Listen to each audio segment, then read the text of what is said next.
because it's too short. I'll trim it slightly. I will like to leave some back to give it a bit of extra body. Now I'll wrap that back so that the actual fibers that I'm after are sitting on the top of the fly. Remember the view that the fish will have when you're stripping the fly away from it. It will be a view from the back as though the fish is coming towards to eat it, and that's the part that I think the fish like the most. They get quite excited when they're moving for the final rush. Okay, I'm just trimming up to give myself some space. Now you will have seen a pair of little eyes on the JLM Special. The materials come from all over the place. In this case, they look like a bath chain. It's the same material as a bath chain. It was actually used as a shopping label on an outfit or a pair of clothes. So all I've done is I've taken a pair of pliers and I've snipped the last two little beads off there, and that is my bead chain, which will become the eyes. Just try and show that to the camera so you see what I'm talking about. Don't know if you can get that without it dropping off my finger. Yeah, there you go. Alright. The bead chain eyes come in, and we're going to wrap them in with a figure of 8 right at the top, at the back of the fly. I've got one or two fibers that are pointing the wrong direction. I'm not going to get too fussed about that because I can trim them up, and more importantly we want to get a nice tight figure of 8 wrap here. Again, I'm going so slowly compared to the guys that are professionals. If you watch them on YouTube, some guys are really good at this. I guess it's just a matter of practicing. I'm taking my time because I want it to look good, and I also want you to know that it's okay to go slowly, especially when you're starting off. And later on I'll do a few where I can show you how quickly it is possible to make one of these when I'm not giving a running commentary the whole time. Okay, so it's always good to go around a few times. Pull it tight, don't be shy. As long as you've got decent thread, you can give these things quite a good snug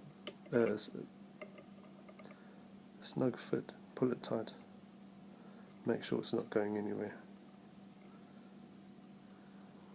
and then we'll wrap it down all the way to the front. Happy days, ready for the next stage. So there's our eyes. I'll just show you what it looks like from the top, because I quite enjoy the view from here. Alright. Okay.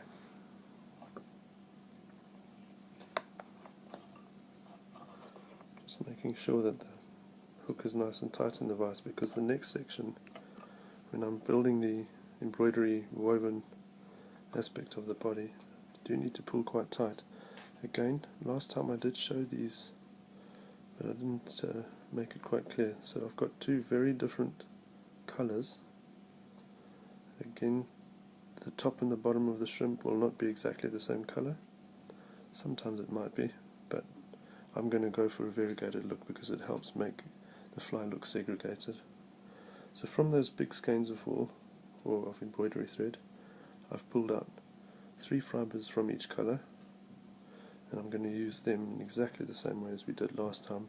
This time I'm going to use the tag ends, those little short pieces that hang out, as part of the design of the fly. So I'm going to be a bit careful with how I put these in, hopefully better than last time, because my hands were all over the camera that time. I was getting confused. Okay.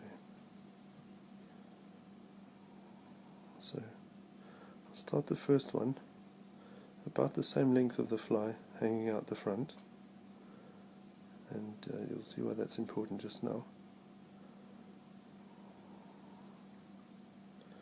1 or 2 loose wraps just to get it going, and you can get it right down nice and tight. Okay, so having the double layer helps wrap up that nice heavy lead wire that we put in at the beginning, it also forms a nice body where the shrimp is not completely skinny, and we need to have some form of body that looks realistic, and I'm doing it by putting in an extra layer.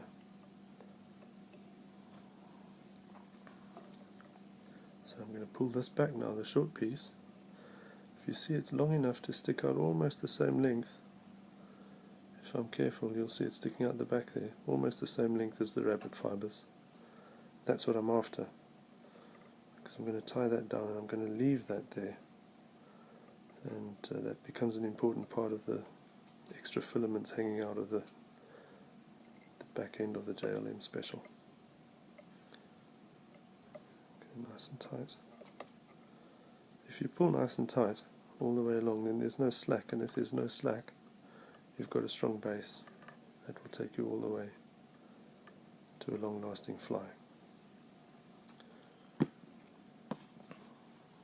The lighter color, this one is close to the camera. Again, the same length sticking out the front. It doesn't have to be exact, you can just use your eye to judge it. You'll always have the joy of some scissors at the end to make everything look and behave properly in the final version. Okay, so again, I'll try and keep my hands out of the camera as much as possible. At the same time, we want to actually achieve the fly tying in one go. So you'll have to bear with me while that happens sometimes. Okay, so we've got one length of tying silk holding this one in. I'm now going to wrap it over, pull it back. Again, you'll see it's a little bit longer than the other one, but they're almost the same length hanging out the back. And I'm inclined to just leave this like it is, rather than trim it, because it will look pretty lifelike. If they're all perfectly cut, like a brand new haircut, it's almost a little bit too good, and it doesn't look natural.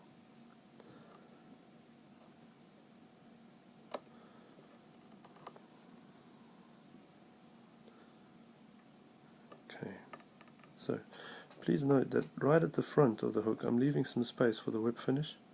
There's no point taking it all the way and then you'll end up having a big bulky head at the top end of the fly. But don't finish too far back, because it's a little bit weird having a head that's too long on the fly. Okay, so like before, I'm just going to do a little rip finish now to get the tying thread out of the way so it doesn't get tangled, and this time I'll just do 3. We'll bring the silk back into the fly a bit later.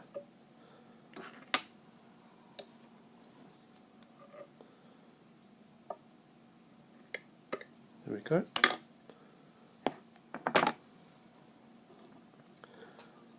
I have a beautiful old fly tying vise which comes from last century. Actually, it probably almost comes from the 1800s. It's a wonderful gift from my dad, and the only reason I'm not using it is because of this feature where I can actually twist this so that it's facing me perfectly. Alright. Otherwise the old one doesn't have that feature. So you can see I've got extra lengths of the fly tying, the embroidery thread hanging out the back. I've also got the long pieces. The rule is, if you want the darker piece of string to be on top of the lighter one, when I make the half hitch I always make the dark one go behind, then I bring it forward. You can't see this at the moment,